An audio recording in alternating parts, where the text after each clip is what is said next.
pela sua determinação e pela sua coragem, coisa que nós estamos precisando muito nesse momento que o Brasil está sendo avacalhado nacional e internacionalmente. Portanto, é com grande alegria que eu recebo o meu querido amigo Ciro Gomes.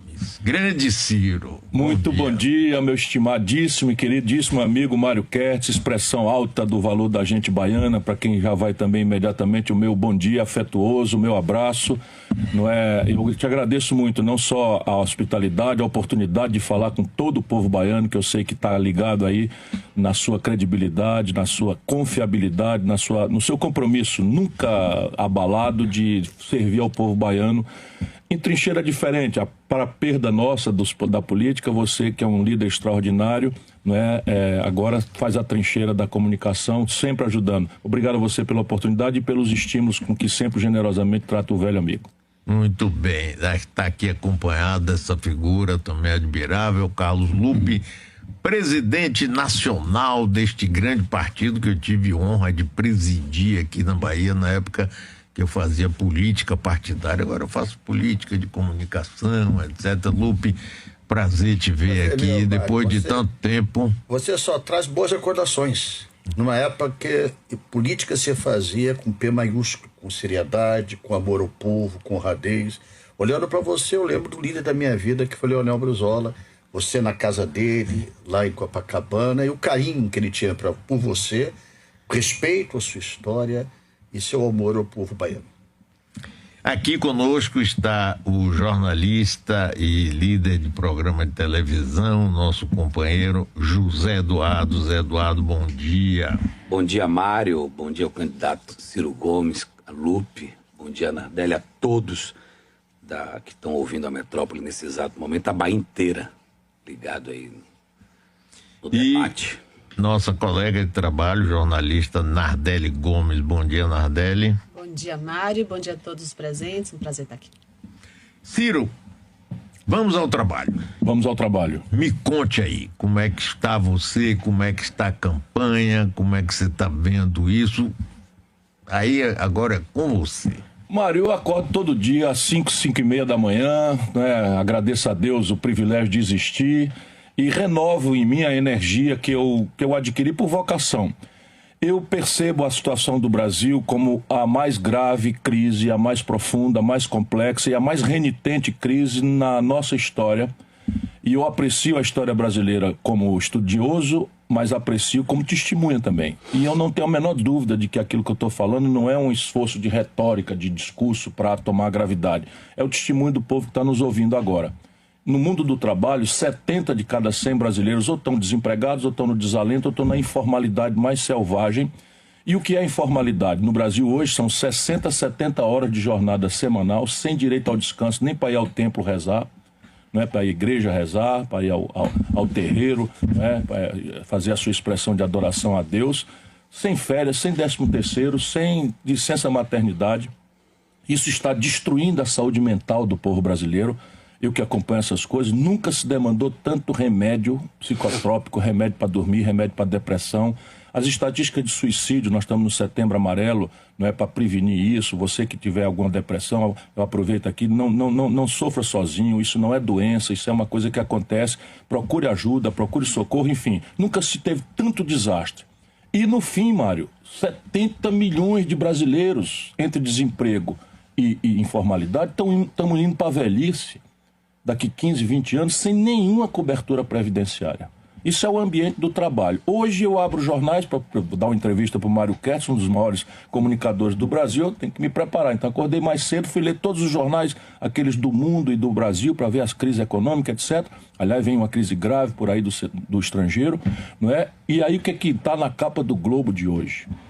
37,8 de cada 100 famílias brasileiras com crianças abaixo de 10 anos estão passando fome. Caramba, não é possível que a gente não entenda, não é, que um país como o Brasil, que é um dos países que mais produz comida no planeta Terra, deixar sua gente morrendo de fome, criança morrendo de fome. Ora, isso não é produto de Chico, Manel ou Maria. Essa é a minha obsessão. Você me diz, então como é que anda as coisas? Eu estou lutando.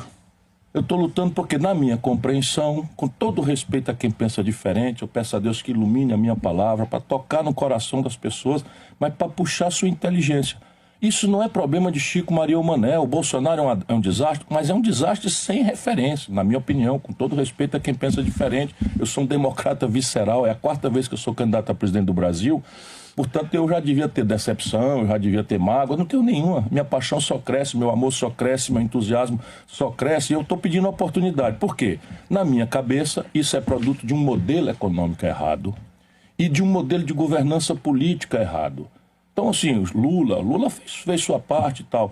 Mas será que existiria o Bolsonaro se não fosse a gravíssima decepção que o nosso sofrido povo passou pela crise econômica que está aí?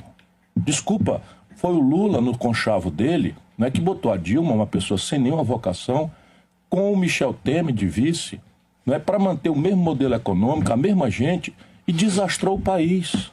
Isso produziu uma crise econômica tão devastadora que, em cima da notícia generalizada de corrupção desvendada, como a gente assistiu, o nosso povo votou magoado, sofrido, machucado, num cidadão cuja biografia não justificava.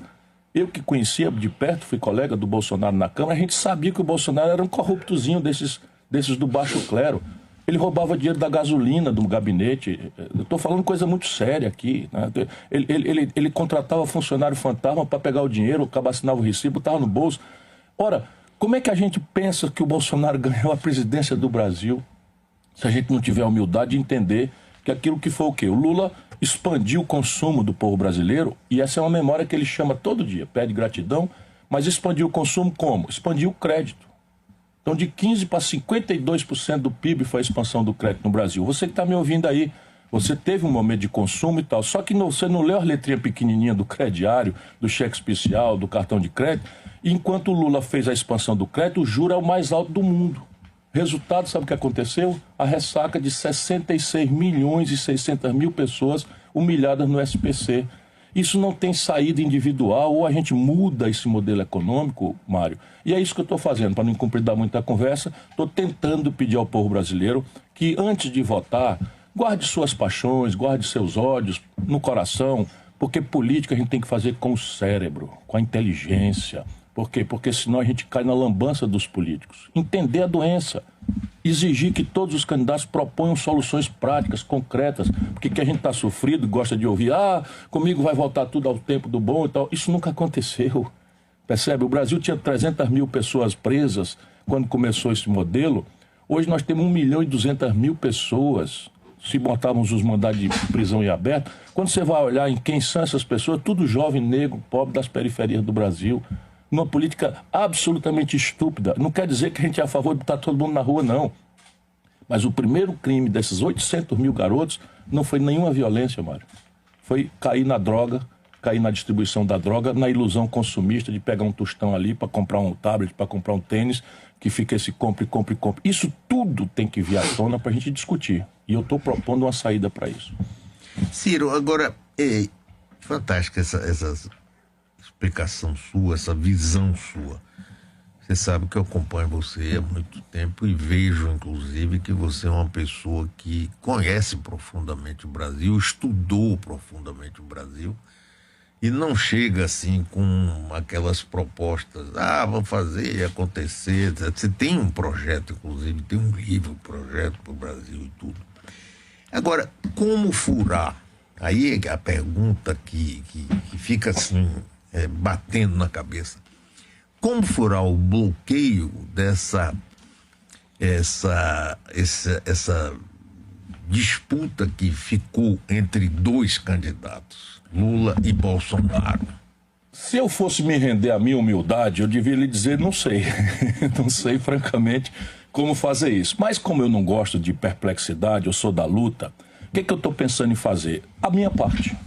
Então, qual é a minha parte? Eu acordei hoje às 5h30 da manhã e vou trabalhar, daqui a pouco vou fazer uma caminhada com a Ana Paula, minha vice, que eu escolhi na Bahia, porque é uma mulher negra, vitoriosa pela educação, pelo trabalho. Estou circulando. À noite, hoje, vou dormir no Recife, e depois do Recife eu vou para Campina Grande. E já disse aqui, eu estou trabalhando com obstinação, eu não me deixo humilhar, não me deixo abater. embora todo dia venha para cima de mim essa prepotência. Por quê? Porque no Brasil, Mário, existe um sistemão clandestino que os americanos chamam de Deep State. Lá eles chamam, se a gente fosse traduzir, é o Estado profundo. Eles descobriram o seguinte, que a política é o lugar onde você dá prêmios e punições para os interesses econômicos.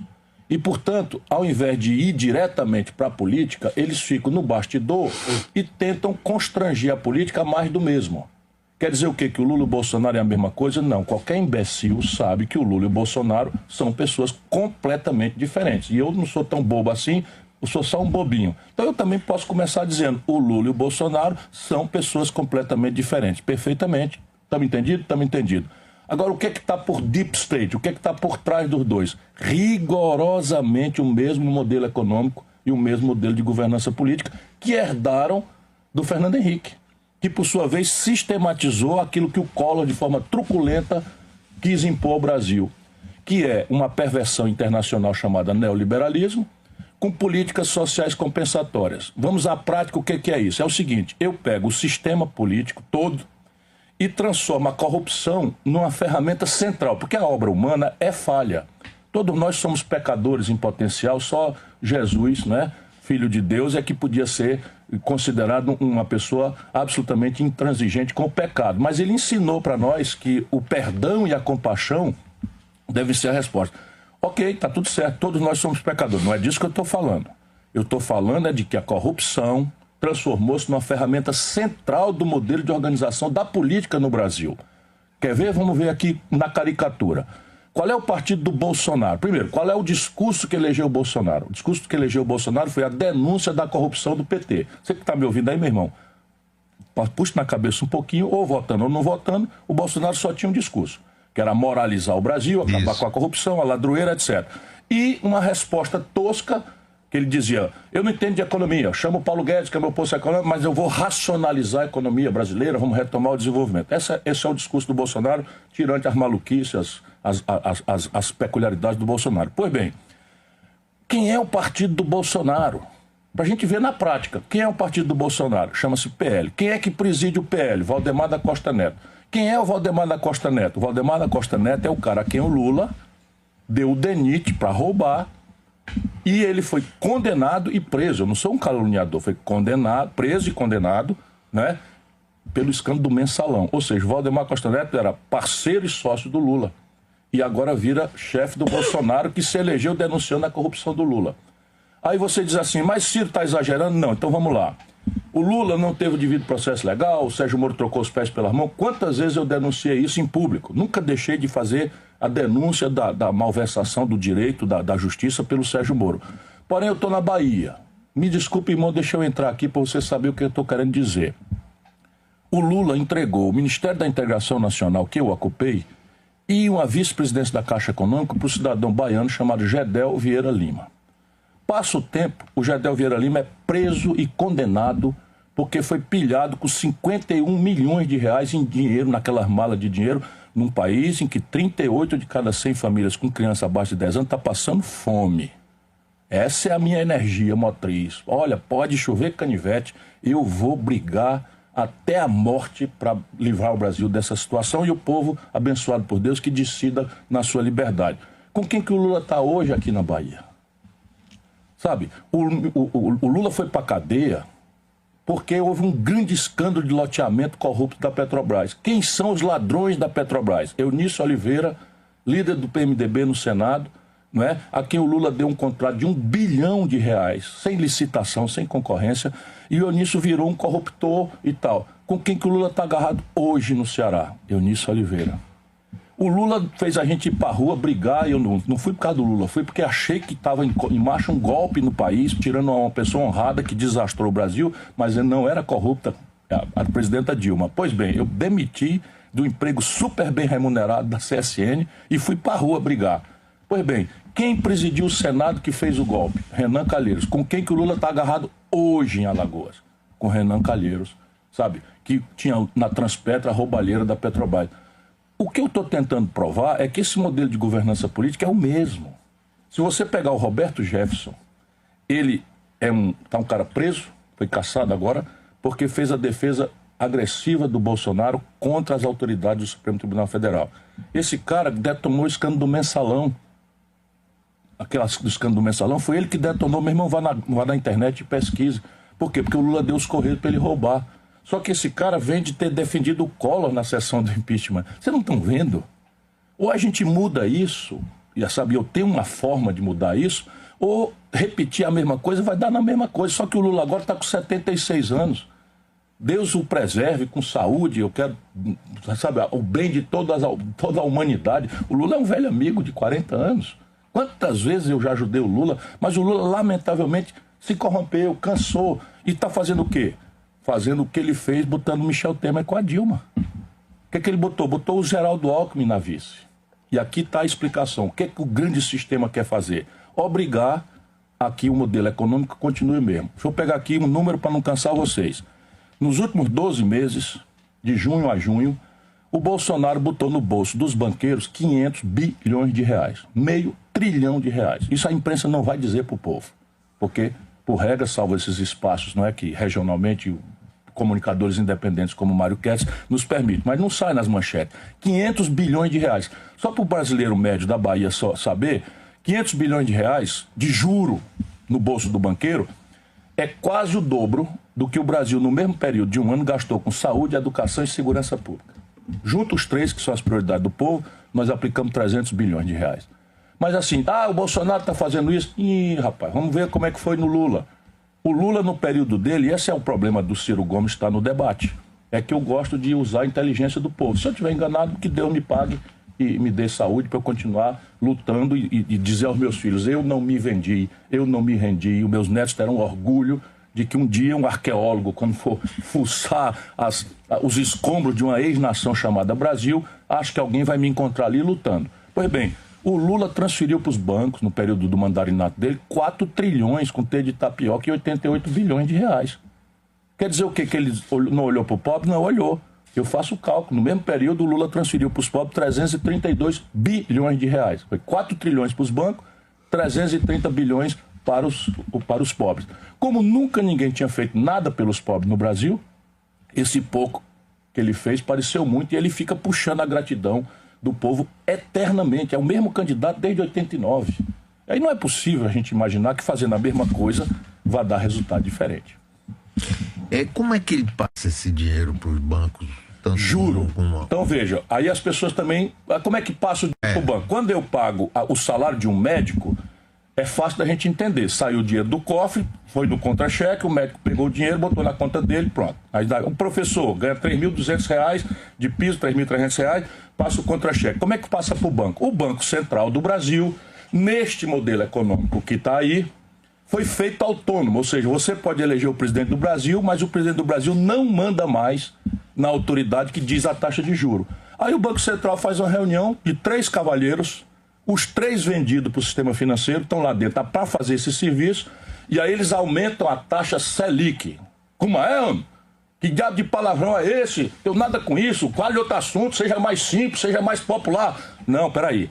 Quando o governo aumenta a taxa Selic 1%, ele tira, do mesmo jeito que tira do cofre para pagar o médico e o professor, ele tira 40 bilhões de reais por ano e entrega para os bancos. O Banco Central, com dinheiro do Tesouro, pagando juro para os banqueiros e para os 10 mil famílias de barões que mandam e desmandam, compram a política e confinam o debate nessa polarização. Pergunta qual é o modelo econômico. Vamos perguntar. Esqueça a sua paixão, eu respeito, os seus ódios, eu respeito tudinho. Agora, filtra e vamos perguntar assim, qual é o modelo econômico que manda no Brasil? Câmbio flutuante, superávit, meta de inflação, teto de gasto, política de preço da Petrobras e autonomia do Banco Central. Como é? Pois é, isso aqui é onde está decidido o seu destino, de vida e de morte, o seu filho, se vai ter uma escola que preste, ou o desastre de escola pública que o Brasil tem, a saúde precária que mata você, que deixa você uma senhora. Mário, cada vez que eu passo para ver o tamanho da crise brasileira. Com a pandemia agravando as coisas, você que é mulher, o Brasil tem hoje 2 milhões de mulheres que fizeram uma mamografia, fora tantas que não conseguiram, e descobriram que tem um nódulo no seio. 2 anos atrás. Elas precisam desesperadamente, para anteontem, fazer uma punção para ver se esse nódulo no seio é benigno ou maligno. Porque se for benigno, tudo certo, não precisa fazer nada. Se for maligno, ou tirar agora, ela vai morrer. Sabe quanto? 2 milhões de mulheres estão na fila sem fazer a punção. Nós estamos falando de 8 milhões de brasileiros que têm cirurgia eletiva. Caramba, sabe quanto é que custa resolver o problema de todas as cirurgias eletivas do Brasil? Todas! Menos de 1% da taxa Selic. Só que quando a gente fala teto de gasto, daí vem o dinheiro da saúde, o dinheiro da educação, mas o Bolsonaro aumentou a taxa de juros brasileira de 2% para 13,75%. Então tem 11 vezes 1%. 11 vezes 40 dá 440 bilhões de reais. E isso as pessoas acham que vem do outro bolso. Não, vem do mesmo tesouro. Mesmo tesouro. E o único cara que não tem rabo de palha, que não tem, sabe, história de corrupção, que aguenta a pancada para denunciar isso, sou eu. Vamos ver o que o povo brasileiro faz com isso. Quer manter a mesma coisa, meu irmão? Tá aí os dois. Quer mudar? Me dá uma oportunidade. Zé Eduardo. E pode me insultar com o número que eu estou dizendo aqui. Vamos lá. O telefone daqui é aberto, pode mandar um petista ligar aqui para a gente conversar. Eu fico impressionado como o senhor tem esses números aí na cabeça com dados, né? O senhor é um homem muito capaz, muito inteligente. Obrigado. Eu votei no senhor. Opa, que honra. Lá atrás eu votei no senhor. Mas quero dizer que o senhor está tomado pelo ódio. Tu jura? Juro, juro. Qual parte? O senhor... Calma. O senhor tem algum tempo tomado pelo ódio. O senhor resolveu centrar fogo pesado e, para minha surpresa, no debate da Band, o candidato Ciro Gomes, ele, de uma forma, foi sacaneado brutalmente e de uma forma baixa pelo candidato Bolsonaro. Relembrando aquela história lá atrás com a sua ex-esposa, e o senhor deu uma resposta merecida, até que achei necessário, quando não se brinca e não se toca em assunto familiar num debate. Mas o senhor deu a resposta dura ao Bolsonaro, mas centrou fogo pesado no candidato Lula. Inclusive, disse que tratou o senhor com carinho, e o senhor disse que ele era um encantador de serpente. Qual é o motivo que o senhor tem, assim, esse ódio brutal de Lula? O senhor trabalhou com Lula. Naquela época não tinha corrupção. Tinha. Aí, o que é que está acontecendo? Mas o senhor trabalhou como ministro. E denunciei. Pronto. Aí o que eu quero perguntar ao senhor. Hoje existe uma coisa chamada voto útil. Você não vai trazer esse assunto para cá. Calma. Eu vou aqui. Eu tô calmíssimo. O que eu vou colocar aqui é o seguinte. Bolsonaristas estão usando os seus vídeos com críticas ao ex-presidente Lula para atacar petistas nas redes sociais. As imagens já foram compartilhadas pelo deputado federal Eduardo Bolsonaro, o filho 03 do presidente, e por ministros como Fábio Faria das Comunicações e também o general Augusto Heleno, chefe do Gabinete de Segurança Institucional. Qual é o objetivo de tudo isso? Não, primeiro vamos para a qualidade da pergunta. Ódio, onde é que você prova isso? Porque a questão basicamente é o seguinte: eu sou portador de uma mensagem e agora você quer bater no portador da mensagem. A questão é a mensagem. Eu falei, eu estou na tua frente aqui. Eu falei alguma coisa mentirosa aqui? Não, hoje aqui o senhor está mais calmo. Mas não, eu sou um cara calmo, meu irmão. Que o senhor vem, canalha, campanha... vagabundo, ladrão, corrupto. Isso tudo eu disse do Bolsonaro. Por que o PT não usa isso nas suas redes? Tudo isso daí eu disse foi do Bolsonaro. Meu irmão, está acontecendo uma coisa extremamente fascista no Brasil, que não é o Bolsonaro. O fascismo está vencendo a parada, porque o fascismo é uma luta que a gente luta na cabeça das pessoas. Na cabeça das pessoas. Quando a Regina Duarte, lá atrás, as pessoas não têm memória, provavelmente você também está anestesiado. Mas quando a Regina Duarte, lá atrás, foi contratada para fazer um comercial criando esse tipo de terrorismo contra o Lula, eu fui um dos que denunciou pesadamente. As pessoas perderam a memória, mas eu estou aqui para avivá-la, porque a minha memória é implacável. Então veja, a Regina Duarte disse assim: eu estou com medo. Eu estou com medo. Se o Lula ganhar a eleição, eu estou com medo, não sei o que e tal. Isso é puro fascismo, num povo que já está machucado, humilhado, não querem deixar sequer as pessoas ter autonomia, a serenidade numa eleição de 2 turnos, que você pode votar de um jeito e depois corrigir o voto no segundo turno. Querem esmagar a liberdade do povo, a única alternativa de programa que existe disponível, e os 2 turnos é também para construir uma oposição. Eu quero ganhar a eleição, estou aqui lutando para ganhar a eleição, e eu só me darei por vencido às 17h30 do dia 2 de outubro. Não tem fascismo de direita, nem fascismo de esquerda que abata a minha questão. Agora o PT resolveu fazer isso por quê? Porque o Lula é um chefe de quadrilha. O Lula virou, desculpa, é duríssimo o que eu estou dizendo, mas você que pediu para ouvir. O Lula virou um chefe de quadrilha. Qual é a diferença substantiva da moralidade do Lula para a moralidade do Bolsonaro? São duas pessoas completamente distintas. O Bolsonaro avacalhou a presidência da República diante do Supremo Tribunal Federal para proteger filho corrupto. O Lula também. O nome do filho dele é... Enfim, não sei o que, eu não vou dizer o nome, que também é família, mas o assunto é Game Corp. Você vai na internet, meu irmão, e me puna se eu estiver mentindo, porque um canalha que mente pro povo, como o Lula e o Bolsonaro fazem, não merece a honra de um voto popular. Vai lá, Game Corp. O Lulinha, filho do Lula, era administrador de um zoológico em São Paulo. De repente, transações milionárias com a Telemar. Meu irmão, eu estava lá, você lembrou, eu vou repetir, eu estava lá. Eu ajudei o Lula, não foi agora não, a vida toda eu ajudei o Lula. Eu vi o Lula se corrompendo. Ô, negócio doído pra mim, meu irmão. E avisei a ele, quem duvidar, vá na internet, veja lá, Ciro Gomes denuncia Eduardo Cunha. Lula elegeu o Eduardo Cunha, presidente da Câmara, entregando pra ele a Furnas pra ele roubar. O Lula botou o Michel Temer na vice da Dilma, eu denunciei o Michel Temer, fui processado pelo Michel Temer, o Brasil sabe o que foi que aconteceu. O Michel Temer mais o Eduardo Cunha derrubaram a Dilma. O Lula chamou o povo para denunciar um golpe e hoje está agarrado com a mesma gente. E eu que tenho que me explicar? O Bolsonaro é um irresponsável, é não sei o que e tal, tá bom. O Lula fez o que para os pobres? Criou o Bolsa Família, que é a memória afetiva do nosso povo. O Bolsonaro botou R$200 em cima. Eis o limite do PT.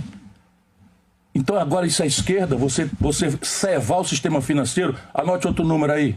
O Lula, durante o período que mandou no Brasil, deu lucro aos bancos de 8 vezes maior do que o Fernando Henrique. 8 vezes. Confira, meu irmão, se isso não for verdade, você não me dê um voto sequer e ainda passa a dizer que eu sou um grande mentiroso. Mas se for verdade, põe a mão na cabeça.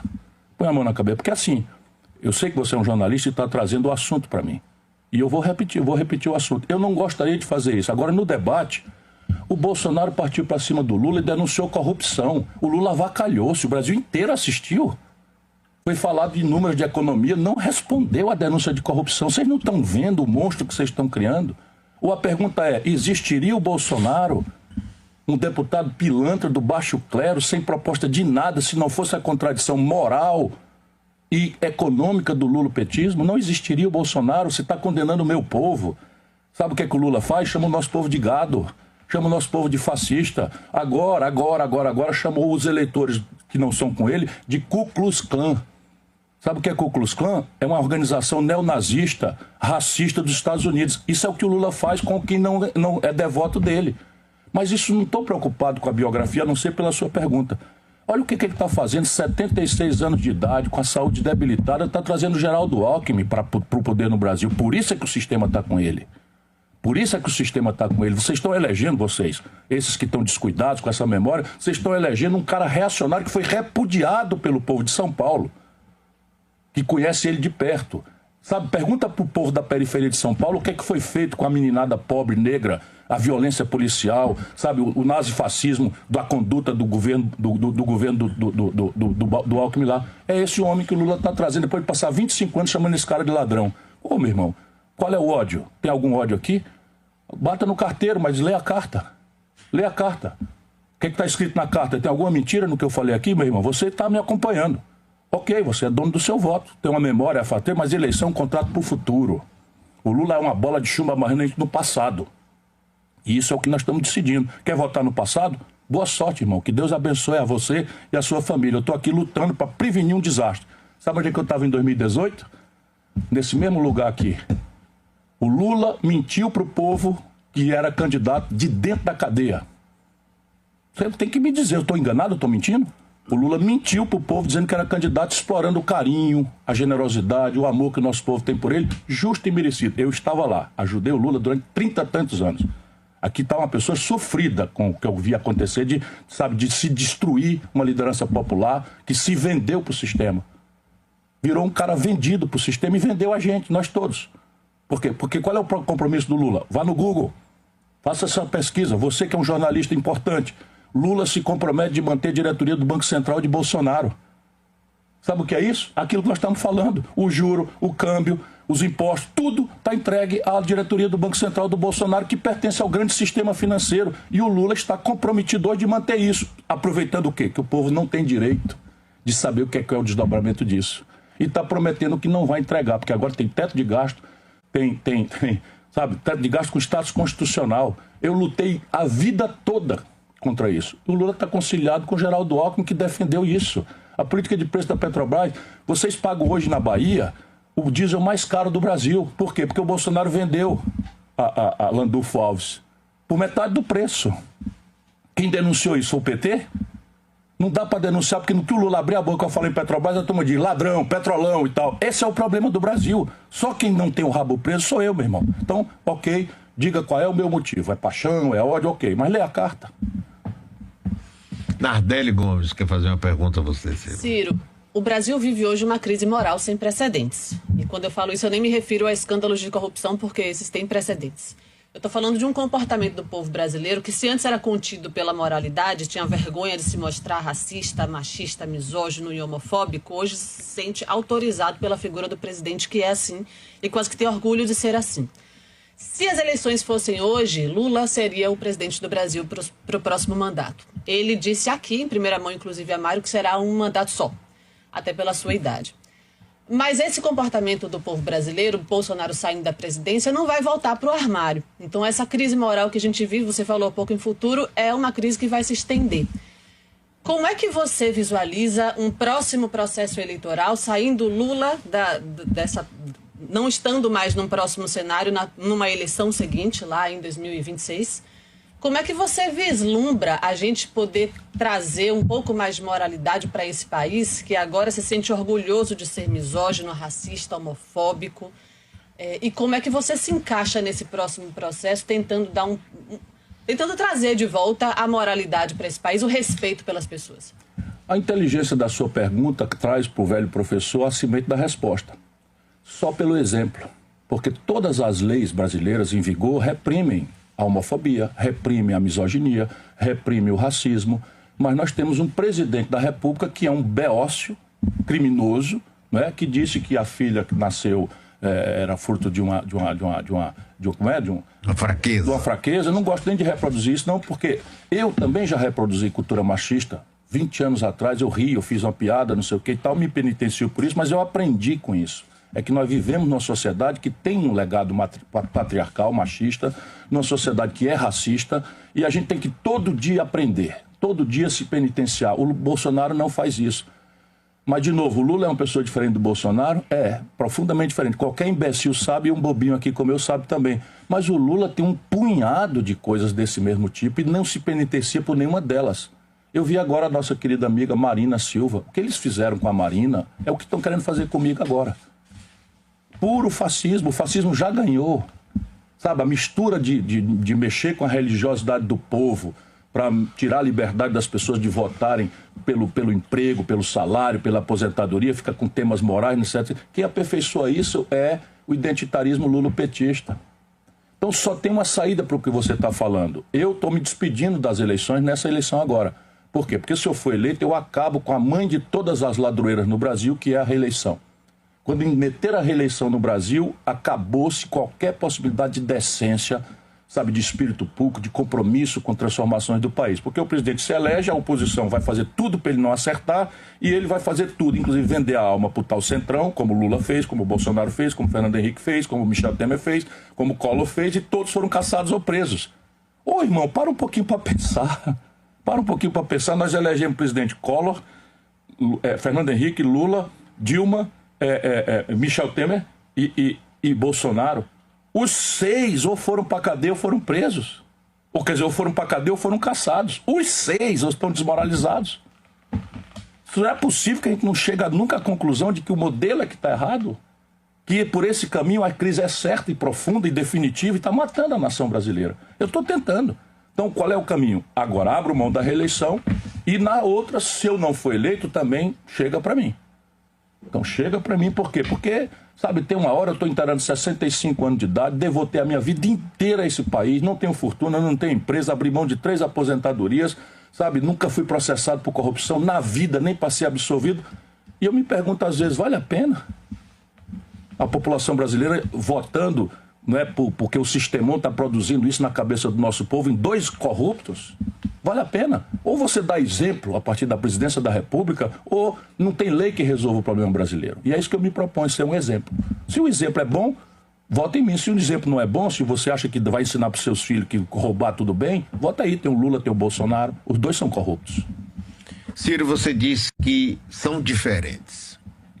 Qual a diferença que você vê? O Bolsonaro é da ditadura e o Lula é da democracia. Isso é uma diferença da água para o vinho. Então, ninguém me confunda, pelo amor de Deus. Eu jamais votaria no Bolsonaro em circunstância nenhuma. Sabe o que é que o PT está fazendo? Me chamando de linha auxiliar do Bolsonaro. Sim, são os canalhas, rapaz. Sabe o que eles conseguem com isso? Em mim nada, porque eu sou couro grosso, aguenta a pancada. Mas sabe o que está conseguindo? Uma juventude que eu mobilizei, extremamente politizada, está tomando ódio dessa canalice do Lula e do PT, tomando ódio e anunciando que é Ciro nulo. E eu, calma. E aí ela começa a pergunta dizendo que o Bolsonaro e o Lula vão ganhar. Quem disse? Vocês não percebem? Quem disse? Não, é uma pergunta retórica. Quem disse? Aí eu vou eu mesmo responder. As pesquisas. Opa! Pesquisa? Custa quanto fazer uma pesquisa? Sabe, não tem ideia, não? Sabe quem paga 90% das pesquisas no Brasil? O sistema financeiro. BTG, né? Banco não sei das quantas, banco não sei das quantas. Aí o Datafolha hoje, o core business, o negócio central do Grupo Folha, é um banco. PagSeguro. Tudo metendo a mão no bolso do povo. 66 milhões e 600 mil brasileiros humilhados no SPC. O juro na ponta do crediário, meu irmão, está em 1000%. O crédito pessoal no Brasil, 350%. Você pica uma conta no cartão de crédito. Isso foi o Bolsonaro que inventou? Não, o Bolsonaro está agravando tudo isso, mas isso vem do Lula. Porque é o crime perfeito. Eu dou trilhões de reais para os banqueiros. O Lula diz isso, vá no Google e procure. O Lula dizendo em Paris, o que os ricos são ingratos. A gente faz tudo por eles são ingratos, fazem golpe e tal. O pobre não, o pobre se conforma por um pouco. Isso é a ideologia que restou para o brasileiro. Então a luta por emancipar o povo morreu no Brasil. O negócio agora é anestesiar o sofrimento do povo com política social compensatória. Aí o Bolsonaro bota 200 pila em cima, pronto. Isso é esquerda? Só se for na cabeça do petista bandido que, infelizmente, organizou uma organização criminosa no Brasil, que é a cúpula do PT. Ciro, educação é uma das peças-chave do seu partido, o PDT. Desde Brizola, que tinha isso como verdadeira força motora, junto com Darcy Ribeiro, os CIEPs, a luta dele. E é sempre bom a gente lembrar de Brizola como uma figura extraordinária que evitou um golpe de Estado, ele governador do Rio Grande do Sul. Eu era jovem, acompanhei aquilo com emoção e com uma devoção incrível, né? Quando Jânio Quadros renunciou, os militares não queriam dar posse a Jango. Brizola começou e acabou construindo uma rede da legalidade por rádios. Rádios, na época, não tinha essa televisão tão poderosa, né? E foi realmente um baluarte da democracia. Portanto, é uma pessoa que tem que ser sempre lembrada por além da parte da educação. Eu queria que você falasse um pouco do seu projeto sobre educação no Brasil, que eu acho que é uma das coisas mais maltratadas neste país, salvo poucas e honrosas exceções. De novo, o problema para a gente falar na solução. Existe um esquema internacional valorado mundialmente que é de avaliar a qualidade da educação dos países. Ele se chama PISA. Então é uma sigla em estrangeiro, não é em português. E o Brasil está nos piores lugares. Na OCDE é um dos piores lugares do mundo em educação. Depois de que a democracia se restabeleceu no Brasil de 85 para cá. Ou seja, nós fizemos uma proeza, restauramos a democracia, as franquias liberais, o direito de votar, ser votado. Agora está se acabando também. De lado a lado, o Bolsonaro todo dia com retórica de golpe, e do outro lado o fascismo do PT, silenciando, constrangendo, calando, tipo Regina Duarte, aterrorizando o eleitor para tirar a liberdade das pessoas escolherem um sistema de 2 turnos. Por que eu preciso votar no coisa ruim ou no coisa pior? Porque não gosto do coisa ruim ou porque não gosto mais do coisa pior? Dá oportunidade a outra coisa. Isso qualifica, isso obriga o candidato a se comprometer com coisas da vida real do povo. Se você elege o cara, sabe, sem o cara se comprometer com nada, depois aguenta, meu irmão. Ele vai para lá achando que é o rei do abacaterol e vai fazer o que quiser e bem acontecer. E isso destrói uma democracia. A democracia não está sendo destruída pelo Bolsonaro. O Bolsonaro é a doença da contradição dos democratas brasileiros e da esquerda autorreferida no Brasil, que abandonou, desertou da luta e resolveu deixar por menos na partida. Hoje nós temos jovens a favor. Você pega as instituições estudantis do Brasil, em vez de representarem a queixa da estudantada com a precariedade da educação, é tudo ver de transmissão da propaganda petista para dentro da cabeça da meninada. Resultado, o movimento estudantil se esvaziou, a gente faz as maiores violências, tira do orçamento de saúde, tira o orçamento de educação, tira o orçamento de ciência e tecnologia, e não se quebra uma vitrine no Brasil. Não é que eu defenda quebrar a vitrine, mas o PT pasteurizou o movimento social. A CUT hoje não vai na porta de uma fábrica. Por quê? Porque ele virou propagandista do PT. E a questão não é que não possa ser, mas e quem é que fala pelos trabalhadores? Quem é que cobra a contradição do poder, seja ele quem for? É a sociedade civil, é a vitalidade da base democrática. Não, aqui tem que censurar todo mundo, ou uma beija a mão do São Lula com casca e tudo, ou vai ser protofascista, auxiliar do Bolsonaro. Vão para, sabe, ponte que caiu, porque esse aqui não abre mão.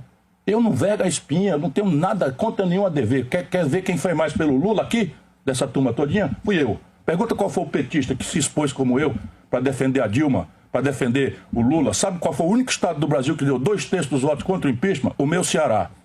O meu Ceará. Aqui na Bahia, por exemplo, teve logo mais uma posição importante, mas o Ceará deu 2/3 dos votos. E agora eu vejo o Lula agarrado com esses golpistas, bandidos, que levaram ele para a cadeia. Tenha paciência, irmão. Você é livre, o voto é seu. E eu peço que não faça isso, porque além de você ferrar a sua família, você vai ferrar a minha também. Eu tenho filhos e netos para criar. Agora vamos à solução. PISA, um dos piores do mundo. O que nós temos que fazer? Eu estou propondo, porque o meu projeto tem essa característica, que o Brasil se impõe a tarefa de ser um dos 10 melhores padrões de educação pública do mundo em 15 anos. Tudo isso aqui é pensado, o prazo, a meta, o orçamento, quanto é que vai, quanto é que custa, o que tem que fazer. O que tem que fazer? São duas coisas. Primeiro, mudar o padrão pedagógico. Hoje a escola que se oferece ao estudante brasileiro, especialmente de classe média e pobre, é uma escola do século XIX, em que o bom aluno é aquele que consegue reter passivamente informações num decoreba, num enciclopedismo raso, que para o garoto de tempos de internet é puro lixo. Um garoto sair de casa, tomar banho na cidade adolescente é uma coisa já muito chata. Pegar um ônibus, atravessar a cidade, trocar de ônibus, para entrar numa escola, que o coitado do professor, que ainda quem está salvando a lavoura, está na lousa aqui com o giz dizendo: quem descobriu o Brasil foi Pedro Álvares Cabral, 22 de abril de 1500, por acaso. Isso é puro lixo. Em tempos digitais, de Google, você tem todas as informações que você quiser na palma da sua mão no smartphone. Isso a elite brasileira não viu, a esquerda petista não tem nem sequer o debate. Eu desafio quem é o protagonista do programa de educação do PT, não precisa o São Lula descer do paraíso, da onipotência, da arrogância, da falta de modéstia, manda o técnico para discutir comigo. Aí você diz, mas isso é possível? Por quê? Porque a outra tarefa é retreinar todo o magistério. Todo.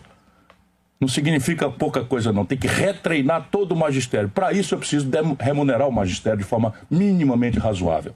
Hoje, o Estado que cumpre o piso está pagando R$ 3.300, pouco mais de 2 salários mínimos para um professor. Percebe? E o professor tem direito a aspirar a um status de classe média alta e, como tal, ser referido socialmente na renda. Isso é possível? É, se eu mudar o padrão de financiamento. Aí cai de novo naquela história. O Brasil impôs um teto de gastos em que 52% do orçamento é juro para banco, rolagem de dívida, e isso está fora do teto.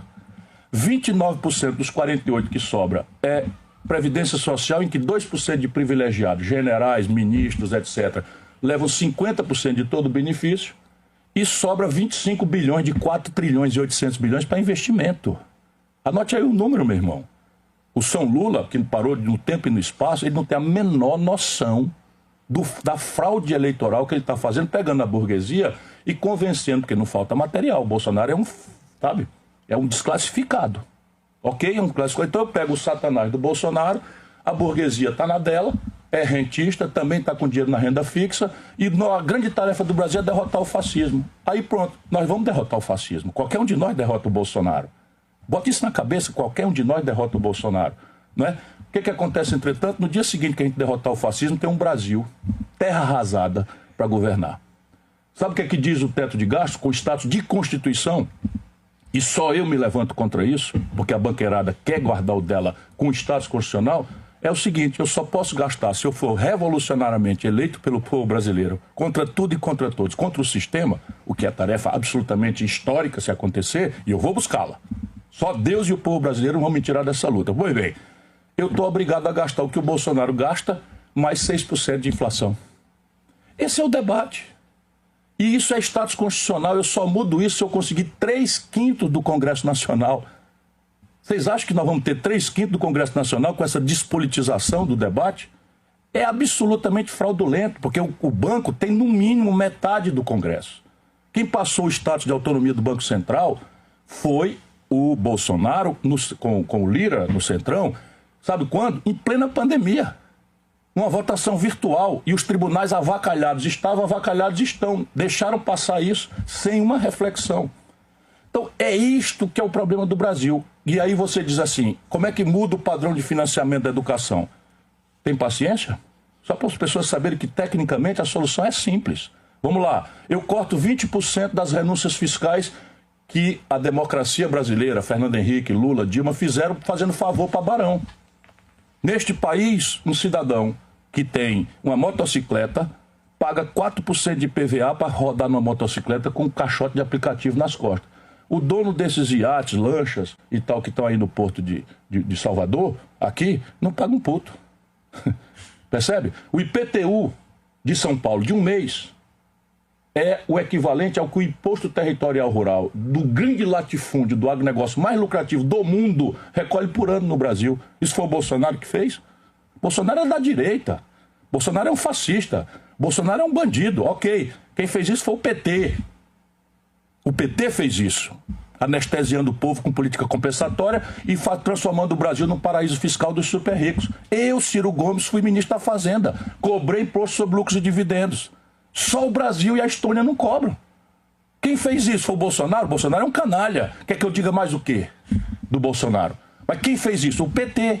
Porque quem tem a obrigação de mudar, de fazer o sistema tributário progressivo, que cobre mais dos ricos, para ter dinheiro para fazer a emancipação do povo, é a esquerda, é o pensamento progressista. O Brasil não tem imposto sobre heranças. No Ceará, o máximo do Brasil permitido, a gente cobra 8%. No Brasil é 4%. Nos Estados Unidos é 40%. Quem é que é de esquerda no Brasil? O Lula? Quem é que é antifascista no Brasil? O Lula? Lula é um vendido, rapaz, desculpa. Produziu o Bolsonaro. Depois desse período todo, vamos raciocinar juntos. O Bolsonaro desceu de Marte, desceu de paraquedas de Marte. Não aconteceu nada, desceu o Bolsonaro no Brasil e tomou o poder. Bolsonaro é produto dessa contradição, dessa mentira que a democracia brasileira, que fez uma bela obra de redemocratização, mas que está traindo o povo, porque democracia é um regime de oportunidade. E a oportunidade que o brasileiro tem hoje é de uma discussão sobre quem paga mais ou menos socorro emergencial em véspera de eleição. Educação é possível fazer? Corta 20% das renúncias fiscais, cria o imposto sobre lucros e dividendos, aumenta o imposto sobre as grandes heranças, cria o imposto sobre grandes fortunas de 0,5% dos patrimônios na pessoa física superiores a 20 milhões de reais, só atinge 58 mil contribuintes e arrecada 80 bi. Com isso eu boto a garotada toda na escola em tempo integral, retreino e requalifico o magistério, sobrando dinheiro para fazer investimento em infraestrutura que está perto de zero. Aí, se isso é mentira, não, pô, o Brasil, tal, não é possível, tal.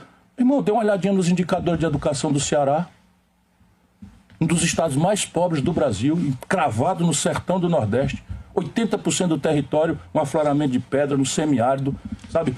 Paupérrimo como é o Ceará. Pega aí o Google e olhe. 79 das 100 melhores escolas públicas do Brasil estão no Ceará. 60% das nossas escolas estão em tempo integral, já com orçamento, previsão, plano, estratégia para universalizar até 2024. Eu sei que é possível, passa a bola. Sabe, encerra essa mediocridade, vamos lutar contra o fascismo. Gol de placa, derrotamos o fascismo e amanhã. Zé Eduardo. Não abandone sua tese, vamos lá. Candidato. Diga qual é o defeito da carta. Pode botar o defeito no carteiro que quiser. Candidato. Conteste os meus números. Candidato, Os números que o senhor colocou aí, nós vamos apurar, vamos ver tudo isso depois, mas não temos tempo agora. Ah, tá bom. Como é que o senhor está dizendo que vai fazer, que vai acontecer? Está falando de corrupção, de bandido, de canalha, de hipócritas. Mas o senhor tem que pensar o seguinte, o senhor não vai governar só. Não. O senhor não vai governar. O senhor vai governar com o Congresso. E aquele Congresso ali, o senhor acabou de falar, é um Congresso vendido, candidato. Como é que o senhor vai governar um país dependendo de votos de Eduardo Cunhas da vida que está ali dentro e de outros que o senhor sabe bem? Como é que o senhor pode ter todo esse planejamento na cabeça, mas, infelizmente, olha o que o Bolsonaro fez. O senhor pode falar da relação de Bolsonaro com o Centrão, do que ele prometeu, do que ele cantava, se gritar, pegar ladrão. Não fica meu irmão. Pronto, e o senhor vai governar como? Eu vou governar assim. Primeiro, eu abro mão da minha reeleição em troca da reforma. Então começa que muda radicalmente da água para o vinho para quem tem a minha experiência. Desculpa, deixa eu me apresentar aqui para o eleitor que não me conhece bem ainda. Eu fui deputado de oposição, deputado líder de um governo de ruptura revolucionário do Tasso Gereissati, no Ceará. Manejamos uma Assembleia extremamente hostil. Eu fui prefeito de Fortaleza, manejei uma Câmara Municipal, nunca tive um problema, fui governador do Estado, governei praticamente com unanimidade. Fui eu mesmo o deputado federal mais votado proporcionalmente do Brasil. Conheço essa gente toda, o Bolsonaro, por exemplo, foi meu colega. Quem disser, o Ciro é exagerado, na minha época o meu gabinete gastava R$600 de gasolina por mês, tudo impostos diferentes de Brasília, e o Bolsonaro gastava R$12 mil, claramente roubando com nota fria, na gasolina, um posto de gasolina na Barra da Tijuca. Então, assim, que o Bolsonaro é ladrão, eu denuncio há muitos anos. Quem nunca denunciou o Bolsonaro foi o PT. Eu assinei 3 pedidos de impeachment, o Lula nenhum. Eu fui à Corte de Haia denunciando o caráter genocida da política de enfrentamento da pandemia. O Lula mandou deixar por menos. O Lula sabotou o impeachment. Nós fomos para a rua, na Avenida Paulista, eu me juntei com adversários históricos meus, tipo o MBL, para fazer o consenso pelo impeachment do Bolsonaro. O Lula mandou a tropa dele me agredir fisicamente. Tudo está no Google, está tudo na internet, está tudo no YouTube. Isto é o Brasil. Então veja, como é que eu vou governar? Primeiro, abro mão da reeleição em troca da reforma. Segundo, tento transformar, como estou fazendo hoje aqui, a minha eleição numa eleição de projeto. Então está aqui, vou cobrar imposto tal, vou cobrar não sei de onde, está aqui o dinheiro vem não sei de onde, vou criar um programa tal, a educação vai retreinar o magistério, o prazo é 15 anos, a meta é uma das 10 melhores do mundo. Portanto, quem votar em mim está votando num punhado de ideias e não numa personalidade que deixa que eu chuto e tal, que é o populismo à brasileira, igualzinho Bolsonaro e PT, igualzinho neste aspecto. Lula e Bolsonaro são pessoas muito diferentes, qualquer imbecil sabe, e eu sou um bobinho que sei também. Mas o estilo político, a escola política é o populismo personalista. Deixa que eu chuto, o inimigo é o adversário e eu sou o bom que vou salvar o Brasil e tal, isso aqui. Isso é mentira. À luz da história, do mundo, da ciência política, isso é uma grande e grosseira mentira. Pois bem, abro mão da reeleição. Portanto, eu entro no Brasil trocando a minha reeleição pela reforma que o país tem. Vou propor as propostas todas. Tem um livro escrito. Quando eu digo que vou acabar com a renúncia fiscal, eu estou dizendo o seguinte, que o lobby da Localiza, não sei se é patrocinadora, se for, peço perdão. Mas eu gosto que o povo fique sabendo. A Localiza é uma empresa de locação de veículo. A maior do Brasil. Pois bem, não paga imposto. Porque é o Salim Matar o dono, e o cara é ligado ao Bolsonaro, e é o maior financiador da campanha do Bolsonaro, não paga imposto. Simplesmente não paga imposto. Tem um regime de compra direta das coisas. Qualquer cidadão que está nos ouvindo para comprar um carro tem que ir numa concessionária com os impostos tudo cheio, e ele vai direto na fábrica, um regime especial que tira a concessionária e, portanto, a cobrança dos impostos. Depois o IPVA do miserável que tem uma motocicleta, eu não canso de lembrar dessa gente toda, porque são 50 milhões de brasileiros na informalidade, como se o Bolsonaro tivesse produzido essa tragédia. Isso vem de trás, vem bastante de trás, a mais selvagem informalidade do mundo. É aqui no Brasil, vem de trás. Bolsonaro agravou tudo, é um grande canalha. Quer que eu diga o que mais? Quase estou aqui no palavrão, mas não vou fazer, tá bom? Então vamos lá. Aí o cidadão da Localiza não paga IPVA. Por que não paga IPVA? Porque o carro que roda aqui em Salvador, em Ilhéus, em Itabuna, é tudo emplacado ficticiamente em Belo Horizonte. Para quê? Para não pagar IPVA e Minas Gerais está quebrada com a liminar sem pagar dívida com a União. Esse é o Brasil assaltado, isso não vem de hoje. Isso vem lá de trás. Então, se eu acabo com as renúncias fiscais 20%, eu arrecado 70 bi. Eu estou dizendo as propostas todas. Então, eu abro mão da reeleição, proponho como é que vou fazer, de onde é que vem o dinheiro, quais são os interesses que eu vou ferir, porque se eu escapo eu e a ideia. Isso diminui muito a distância entre um presidente reformista, que nunca tivemos, para um presidente que não tem proposta e nem concepção. Se não, vamos lá. Qual foi a reforma que o Lula propôs que o Congresso não deixou passar? Para a gente localizar assim, tá aqui, o Congresso filha da puta, não sei o quê, papapá e tal. Ok, o Congresso tem todos os defeitos do mundo, mas qual foi a concepção de novo modelo tributário que acabe com a perversidade de pobre pagar mais imposto do que rico, que o Lula propôs e não passou? Qual foi a proposta que o Fernando Henrique propôs e não passou? Qual foi a concepção que o Bolsonaro propôs e não passou? Então, propor. Por quê? Porque o que está errado em Brasília, irmão, deixa eu lhe dizer, se eu consigo tocar seu coração, eu sou inteligente. O que está errado não está errado porque tinha um manual de fazer certo. E os caras em Brasília são tão safados, fazem tudo errado só para machucar a gente. Não. O que está errado está para proteger o mais perverso pacto de concentração de renda do planeta Terra. Terminou o mandato do PT, 5 brasileiros, os dedos de uma mão, acumulam a renda dos 100 milhões de brasileiros mais pobres. Número. Fonte, Oxfam, uma fundação internacionalmente respeitada, ninguém contesta. A mais perversa distribuição de renda do mundo organizado foi produzida por nós, os brasileiros de esquerda. Tá certo? Por ação ou por omissão, mas basicamente porque eles venderam nossa pátria, o nosso povo, o interesse da massa popular, venderam para o sistema. E estão aí, se eternizando no poder. Né? Então, primeiro, abrir mão da reeleição. Segundo, propor a proposta para eleger eu e a ideia. Terceiro, aproveitar os 6 primeiros meses. E aquela hora mágica, você, pumba, bota tudo ali numa proposta só de redesenho institucional do país. Terceiro, quarto agora, mudar a interlocução. Você está me perguntando como governar com o Congresso. Eu vou governar com o Congresso que o povo eleger. Eu sou um democrata visceral. Não é disso que se trata. Negociar é normal. Só um mentiroso canalha como o Bolsonaro é que denuncia essa coisa e depois vai fazer exatamente o que denunciou num grande e grave estelionato eleitoral. Eu não estou dizendo quem o povo eleger, portanto, por favor, vote num deputado do PDT. Vote num deputado que tenha compromisso com esse conjunto de reformas que eu estou propondo. Por quê? Com quem você eleger, meu irmão, é com ele que eu vou negociar, supondo que estou negociando com representantes populares. Agora, o que é que eu proponho de mudança? Ao invés de eu negociar roubando e deixando roubar, eu vou fazer um novo acordo de governadores e prefeitos. Por quê? Porque quem tem a minha experiência sabe que o deputado só respeita mais o prestígio do prefeito que deu a ele a eleição e do governador que protegeu a eleição dele do que os lobbies corruptos e fisiológicos que estão infestando a vida brasileira. Então eu faço o quê? Eu pego a Bahia, que está mandando para Brasília todo mês 12% a 15% da receita corrente líquida, com crises graves de financiamento, de 1000 problemas, porque isso é do Brasil inteiro. Eu deixo 12% a 15% da receita corrente líquida da Bahia na mão do governador, em troca e somente em troca se o governador vier em socorro da grande reforma.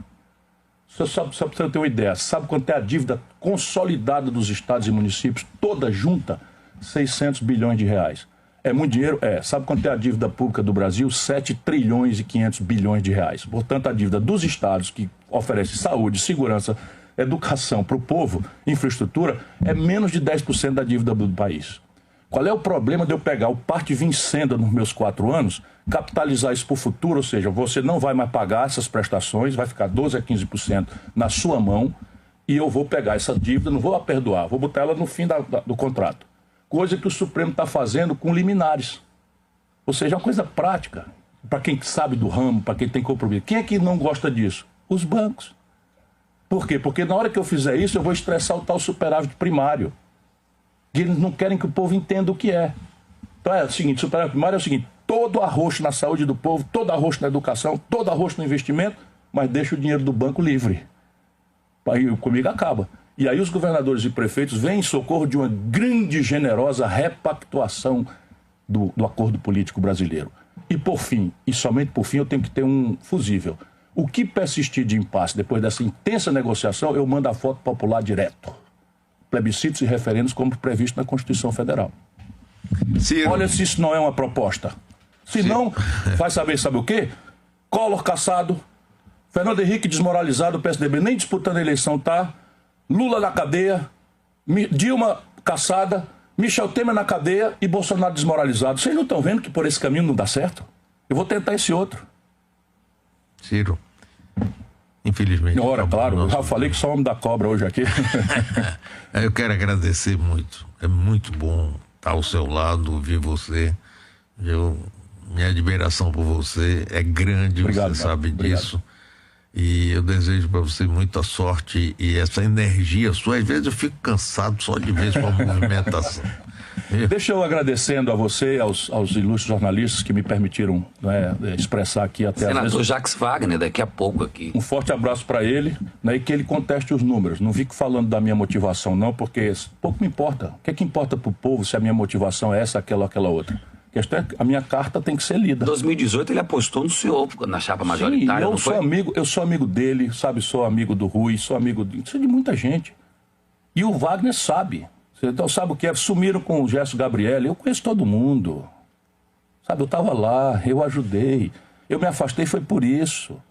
E não me afastei covardemente como os ratos fazem, não. Eu fiquei até o fim do governo Lula.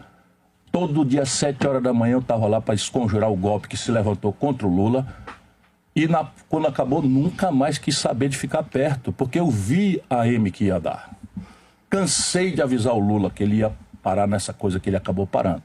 Denunciei cada arbitrariedade do Sérgio Moro. Isso não vale nada, nem respeito eu mereço dessa gente. Essa gente hoje é parte central do problema do Brasil. Ou a gente tira essa polarização despolitizada e odienta, ou essa nação está se suicidando. E eu quero agradecer, senão vou começar outro discurso, e pedir a você, todos já tiveram oportunidade, todos, e deu no que deu. Você acha bom? A eleição é um contrato de futuro. Repetir as coisas do passado é repetir o que nós estamos vivenciando hoje. Me dê uma oportunidade, me ajude a mudar o Brasil. Muito obrigado. Obrigado, bom dia.